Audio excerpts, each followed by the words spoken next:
Dans Symfony, il est très simple de mettre à jour des données dans notre base de données. Et d'ailleurs, pour atteindre cet objectif, il existe plusieurs chemins, plusieurs manières de faire. Je vous propose d'analyser deux manières de modifier une donnée dans notre base de données. On va utiliser la méthode classique, donc on récupère la ligne grâce à l'ID et on modifie la donnée. Et on va utiliser une autre méthode que l'on va appeler méthode automatique, qui est beaucoup plus rapide. Mais avant toute chose, pour bien travailler, nous allons créer une nouvelle méthode dans notre contrôleur. Nous sommes bien devant notre contrôleur, et nous avons ici la première méthode que nous avons créée, méthode index correspondant à la route manipuler/bdd. Nous allons en dessous et faire autre chose. On va créer une autre méthode reliée à la route /modifier, et la méthode, on va l'appeler modifier, car une méthode ne peut pas s'appeler de la même manière qu'une autre méthode. Et on sauvegarde. Maintenant, avant de faire un test, je vais insérer une réponse, mais cette fois-ci sans passer par un template. Vous voyez ici, on passe par un template. Et ben, je vais créer une réponse sans passer par le template. Donc pour cela, rien de plus simple. Je vais utiliser un new response tout simple et je mets un texte à l'intérieur. Je vérifie ensuite que mon serveur local est bien lancé. Si ce n'est pas le cas, je le relance en faisant Symfony serve. Maintenant, si je fais localhost 2.8000 et ensuite je mets la route modifiée, on tombe bien sur je modifie, qui correspond bien à ce que nous avons mis ici. Donc cette route fonctionne bien et elle est réellement liée à cette méthode modifier. Avant de modifier une donnée dans notre base de données, il faut avant tout récupérer la ligne que l'on doit modifier dans notre base de données. Pour récupérer la ligne, il faut récupérer l'ID de la ligne, et pour connaître cet ID, on peut utiliser phpMyAdmin. Je vais donc faire cela avec localhost 8080 en rapport avec la configuration que nous avons établie grâce à Docker. Donc là, on ne voit absolument rien. Hop, je vais réactualiser. OK. Ensuite, on va dans notre base de données SymfonyDB et notre table article. À l'intérieur, il y a deux lignes que nous avons créées dans la leçon ou vidéo précédente. Et on va dire que l'on souhaite modifier la première ligne. Donc, quel est l'ID? C'est l'ID numéro 5. OK, on retient ID numéro 5. Bien sûr, je dis ID numéro 5 car c'est bien le cas dans ma base de données. Si vous avez fait d'autres tests, ajouté d'autres lignes, supprimé des lignes directement ici via l'interface ou par un autre moyen, peut-être que l'ID sera différent. Bien entendu, vous vous adaptez par rapport à l'ID que vous voyez dans votre propre base de données. Dans notre projet, lorsque nous avons créé l'entité article, automatiquement, eh bien, ce fichier dans le dossier entity a été créé, on l'a déjà analysé, mais un autre fichier a été créé dans un autre dossier, le dossier repository. Et là, il y a un fichier article repository.php. Voilà. À quoi sert ce fichier? Eh bien, nous allons le voir tout de suite. Nous allons utiliser l'injection automatique des paramètres, comme nous avons fait ici pour l'entity manager pour article repository. Donc, c'est ce que nous allons faire. Voilà, et je pourrais donc le manipuler grâce à cette variable, ce paramètre, que l'on retrouve ici dans cette méthode article repository. Bien entendu, je peux l'écrire comme je veux.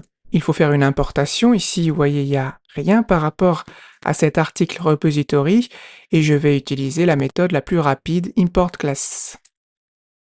Le voici désormais. Donc tout fonctionne bien pour l'instant, mais nous ne l'utilisons pas encore.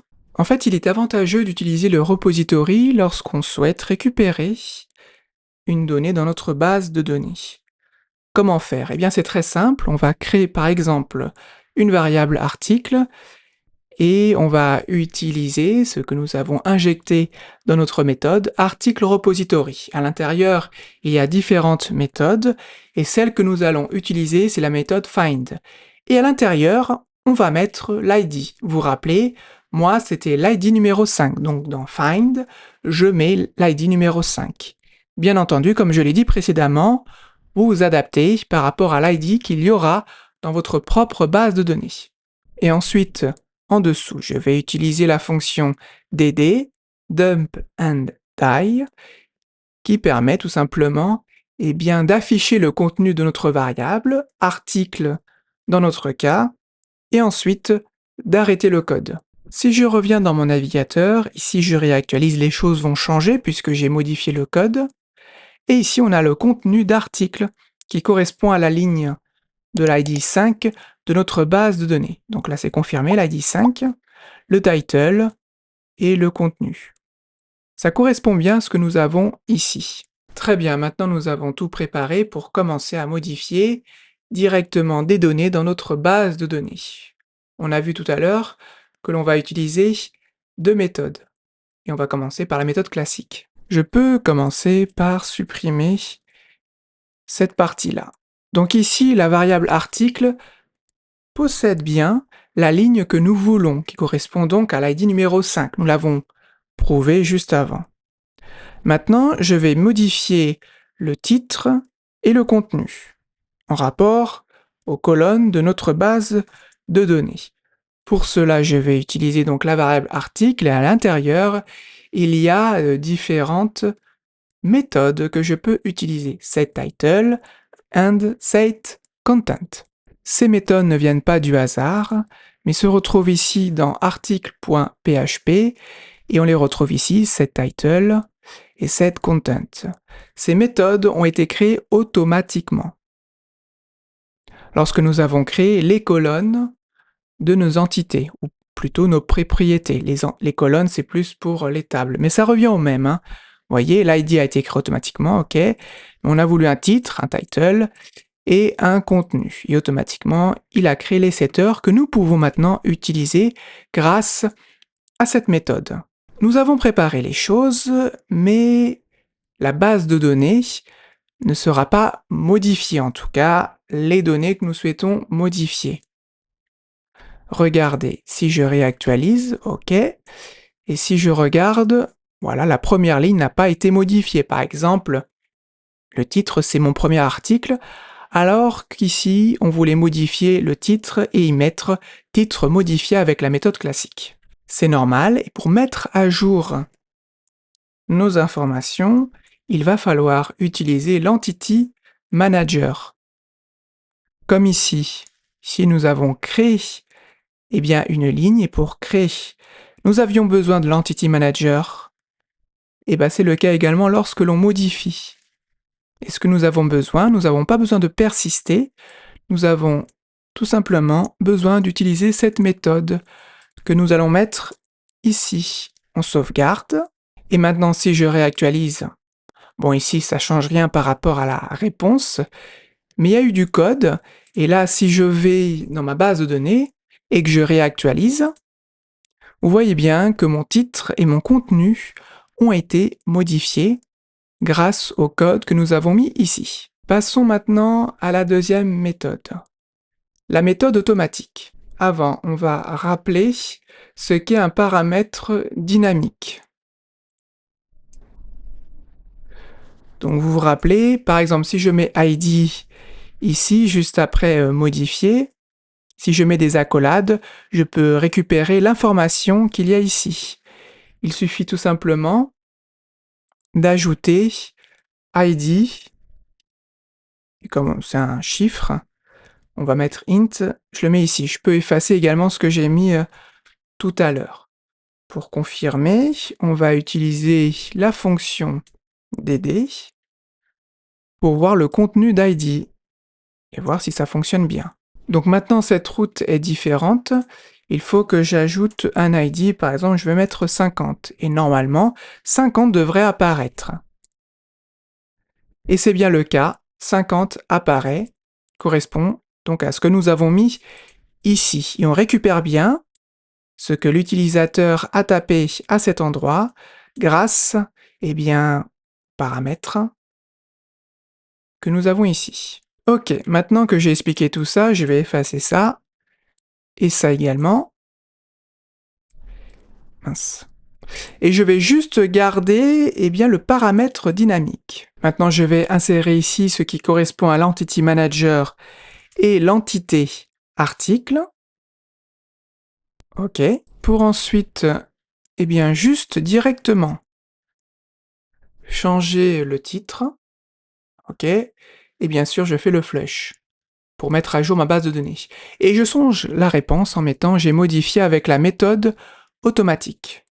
Et je sauvegarde bien sûr. Et là, peut-être que vous allez me dire, mais ça ne va pas fonctionner puisque dans notre code, on n'indique pas l'ID ou la ligne à modifier. Bien, voyons cela ensemble. On ne va pas modifier la ligne de l'ID 5, mais plutôt la ligne de l'ID 6. Donc ici, cette partie-là correspond au paramètre dynamique, donc je vais mettre 6. J'appuie sur Entrée, et là, donc, il y a la réponse. J'ai modifié avec la méthode automatique, donc normalement, donc ça marche, c'est très bien. Et si les choses fonctionnent réellement, le titre de l'ID 6 a changé. Maintenant, c'est coucou. Voyons cela ensemble. Donc, je réactualise. Et là, vous voyez, ça a bien marché. Mais comment ça se fait? Qu'est-ce qui s'est passé? Eh bien, Symfony est intelligent. Et lorsqu'on utilise cette manière de faire, donc il remarque que dans la route, il y a une variable appelée ID et que la fonction attend un objet article. Donc il fait automatiquement le lien, exécute d'une certaine façon article, repository, find et ensuite l'ID à notre place en coulisses. Et voilà. Maintenant, quelle méthode utiliser? Eh bien, cela dépend de vous. En général, les débutants préfèrent utiliser la méthode 1 car on voit toutes les étapes et c'est plus facile pour un débutant. Quelqu'un qui est habitué utilisera la deuxième méthode, car elle est beaucoup plus rapide, et comme ce n'est plus un débutant, c'est un senior, il comprend les choses automatiquement. Donc vous choisissez la méthode que vous souhaitez. Dans la prochaine leçon, nous allons apprendre à supprimer une donnée dans notre base de données grâce à Symfony.